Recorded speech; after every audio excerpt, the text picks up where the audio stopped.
Hi guys, welcome to singing time 8098. நாம் இன்றைக்கி என்ன பண்ண போகிறோம் அப்படின்னா, உங்கள் எல்லாத்துக்கும் நான் சொல்லிக் கொடுக்க போகிறேன். என்னென்னா, maths 7th standard term 3 chapter 5ல் எக்ஸசைஸ் 5.1 சம் வந்து 2, 3, 4, 6, 7 இது எல்லாத்தையுமே நான் உங்களுக்கு சொல்லித்தர போகிறேன். ஸோ வாங்க பார்க்கலாம். நம்ம சேனலை புதுசாக பார்க்குறவங்க லைக் பண்ணுங்கள், ஷேர் பண்ணுங்கள், கமெண்ட் பண்ணுங்கள். சப்ஸ்கிரைப் பண்ணாதவங்க சப்ஸ்கிரைப் பண்ணிக்கோங்க. உங்கள் சப்போர்ட் தான் எங்களுக்கு வேணும். இது வரைக்கும் சப்போர்ட் பண்ணவங்களுக்கு ரொம்ப தேங்க்ஸ். வாங்க வீடியோக்குள்ளே போகலாம். இது உங்களுக்கு யூஸ்ஃபுல்லாக இருந்தால் கமெண்ட் செக்ஷனில் கமெண்ட் பண்ணுங்கள். ஓகே, பாய்னா வீடியோக்குள்ளே போகலாம்.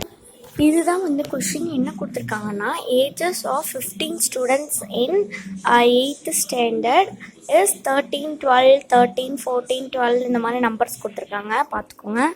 Find the mean age of students. உங்கள் புக் எடுத்து பார்த்துக்கோங்க. இப்போ அதுக்கு வந்து ஆன்சர் கண்டுபிடிக்கலாம். வாங்க.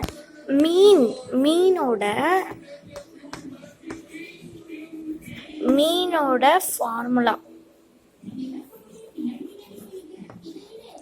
ஃபார்முலா வந்து என்ன அப்படின்னு பார்த்தீங்கன்னா, இதுதான் வந்து மீனோட ஃபார்முலா. என்னென்னா, mean equal to sum of all observation by number of observation. So இதை வந்து பார்க்கலாம். இப்போ மீன் போட்டு அதாவது என்ன பண்ண போகிறோன்னு பார்க்கலாம் வாங்க. இப்போ பார்த்துக்கோங்க. இப்போ வந்து என்னென்னா, mean equal to total age of student. எல்லா ஸ்டூடெண்ட்டோட ஏஜ் என்ன, நம்பர் ஆஃப் ஸ்டூடெண்ட்ஸ் வந்து என்னன்னு பார்க்க போகிறோம். வாங்க சம்முக்குள்ளே போகலாம். இது உங்களுக்கு புரிஞ்சிருக்கும்னு நினைக்கிறேன். புரிகிற மாதிரி தான் சொல்லி கொடுத்துட்ருக்கேன். புரிஞ்சிருக்கோம் கைஸ். வந்து நான் என்ன கொடுத்துருக்கேன்னு பாருங்கள். பார்த்தீங்களா, நான் என்ன கொடுத்துருக்கேன், டோட்டல் ஏஜ் ஆஃப் ஸ்டூடெண்ட்ஸ்ன்னு போட்டு டோட்டல் ஏஜ் ஆஃப் 15 ஸ்டூடெண்ட்ஸோட ஏஜ் எழுதிக்கிறேன். நான் எவ்வளோ ஸ்டூடெண்ட்ஸ் இருக்காங்க, 15 ஸ்டூடெண்ட்ஸ் இருக்காங்களா. ஸோ 15 ஸ்டூடெண்ட்ஸ் வந்து எழுதியாச்சு. நெக்ஸ்ட்டு வந்து என்ன இது ஸ்டெப்புன்னு பார்த்தீங்கன்னா, வந்து இது எல்லாத்தையும் ப்ளஸ் பண்ணால் என்ன கிடைக்கும், 195 by 15. இந்த டிவிஷன் போட்டு பார்த்து டிவைட் பண்ணி பார்த்து சொல்லுங்கள் பார்க்கலாம். டிவைட் பண்ணியிருப்பீங்க, 13 வரும். நான் லாஸ்ட்டாக இந்த சம் முடிச்சுட்டு லாஸ்ட்டாக வந்து உங்களுக்கு டிவைட் பண்ணி வந்து காமிக்கிறேன். ஓகேங்களா. இப்போ வந்து தேர்ஃபோர் போட்டு என்ன எழுதணும்னா, வந்து பாருங்கள், நான் என்ன எழுதியிருக்கேன், இந்த ஃபார்முலாலாம் போட்டு முடிச்சுட்டு லாஸ்ட்டாக தேர்ஃபோர் போட்டு மீன் ஏஜ் ஆஃப் 15 ஸ்டூடெண்ட்ஸ் இஸ் 13 நான் வந்து முடிச்சிருக்கேன். இது வந்து செகண்ட் சம்மோட சொல்யூஷன். நல்லா பார்த்துக்கோங்க. நெக்ஸ்ட்டு சம் போகலாம். நான் வந்து உங்களுக்கு கொஞ்சமாக தான் வீடியோ போட முடியும். ஏன்னா வந்து சார்ஜர் வந்து கம்மியாக தான் இருக்குது. ஆக்சுவலி நான் போட்டு எடுக்கலான்னு பார்த்தேன். பட் இதே முடிச்சிட்டா நெக்ஸ்ட்டு வீடியோ போகலாம் அப்படின்னு சொல்லிட்டு பார்த்துட்ருக்கேன். ஓகே, நான் வந்து போட முடிஞ்ச அளவு போடுறேன் பாருங்கள். ஓகேங்களா. அப்புறம் நான் இன்னொன்று சொல்ல விரும்புகிறேன். இங்கே பாருங்கள், இதுதான் வந்து question. The mark of 14 students in science test out of 50 are given below 34, 23, 10 இந்த மாதிரி நம்பர் கொடுத்துட்டு find the mean mark, maximum mark obtain the minimum mark அப்படின்னு வந்து கொடுத்துட்டாங்க. இப்போ நான் வந்து சும்மா கிளாரிஃபை, நான் வந்து இப்போ நடத்துகிறத வந்து நான் ஒரு நோட்டில் கிளாரிஃபை பண்ண வச்சுருப்பேன். அதை வந்து நான் வந்து காமிச்சேன். இந்த மீன் மார்க் மேக்ஸிமம் அப்படின்னு சொல்லி காமிச்சிருப்பேன். இப்போதைக்கு நான் எழுதுனதே காமிக்கிறேன். நான் வந்து நெக்ஸ்ட்டு வீடியோவில் நடத்துகிறேன். சார்ஜர் போட்டு நடத்துகிறேன், சார்ஜர் இல்லை.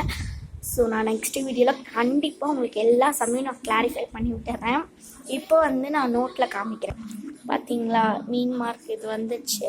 மீன் of total marks of students வந்து இங்கே கொடுத்துருக்காங்க பாருங்கள். இங்கே கொடுத்துருக்காங்களா, இப்படி வந்து கொடுத்துட்டாங்க. இதை வந்து போட்டு நம்மளோட இதை போட்டுக்கணும். இப்படி போட்டு இப்படி எழுதிட்டு பை 14 எத்தனை ஸ்டூடெண்ட்ஸ் இருக்காங்க, 14 ஸ்டூடெண்ட்ஸ் இருக்காங்க. அவங்கள போட்டுட்டு இப்படி வந்து போட்டு பார்த்துக்கோங்க. நான் வந்து நெக்ஸ்ட் வீடியோவில் கண்டிப்பாக நடத்துகிறேன். இது அப்படியே ஸ்க்ரீன்ஷாட் மட்டும் எடுத்து வச்சுக்கோங்க, நீங்கள் எழுதுறதுக்கு யூஸ் ஆகும். அப்புறம் இந்த இதையும் ஸ்க்ரீன்ஷாட் எடுத்துக்கோங்க. நான் வந்து காமிக்கிறேன் பாருங்கள். இதையும் எடுத்துக்கோங்க, இதையும் எடுத்துக்கோங்க. எடுத்துருப்பீங்கன்னு நினைக்கிறேன். அப்புறம் இதையும் எடுத்துக்கோங்க, அப்புறம் இதையும் எடுத்துக்கோங்க, இதையும் எடுத்துக்கோங்க. அப்புறம் 7th சம்மை எடுத்துக்கோங்க. Thank you friends. Subscribe please. இந்த சிங்கிங் டைம் 8098 வந்து சப்ஸ்கிரைப் பண்ணுங்கள். சிங்கிங் டைம்னே பாட்டு பாட்டுன்னு நினச்சிப்பீங்க, அதுவும் கண்டிப்பாக வரும். உங்களுக்கு யூஸ்ஃபுல்லாக இருக்குமே இது நடத்துன்னு நீங்கள் நான் சொன்னதெல்லாம் ஸ்க்ரீன்ஷாட் எடுத்தாங்க. நான் இன்னொன்று சொல்ல விரும்புகிறேன்னு பார்த்தீங்களா, அது வந்து என்னென்னா மார்ஸ் எம்சி நிலே அப்படின்னு வந்து ஒரு யூடியூப் சேனல் வந்து எனக்கு கமெண்ட் பண்ணியிருக்காங்க. என்ன வீடியோ அப்படின்னு பார்த்தீங்கன்னா ஹயோடா சாங் போட்டு நான் வந்து எழுதியிருப்பேன், அதை வந்து போட்டிருக்காங்க. நீங்கள் வந்து உங்கள் பிரதரோட பூஸ்ட் அண்ட் வீடியோ பண்ணுறீங்களா அப்படின்னு. நானும் யாஷியோர்னு அனுப்பிச்சுட்ருப்பேன். அவங்களுக்கு நான் ஒன்று சொல்லிக்கிறேன், என்னென்னா யாஷியோர்னு சொல்லியிருப்பேன். நான் முடியல, ஏன்னா அவங்க சித்தி வீட்டு பையன் அவன் வந்து ஊருக்கு போயிட்டான், எங்கன்னா பெங்களூர் போயிட்டான் அவங்க மாமா வீட்டுக்கு. ஸோ அதனால் சொல்லிக்கிறேன், சாரி, ரியலி வந்து சாரிங்க, சாரி அட் மார்ஸ் எம்சி நிலே. நான் உங்கள்கிட்ட பேசுகிறேன், அது வரைக்கும் வந்து சாரி. Okay bye. எல்லோரும் சப்ஸ்கிரைப் பண்ணுங்கள். இந்த வீடியோ உங்களுக்கு யூஸ்ஃபுல்லாக இருக்கும்னு நினைக்கிறேன். சப்ஸ்கிரைப் பண்ணுங்கள். பாய். தேங்க்யூ.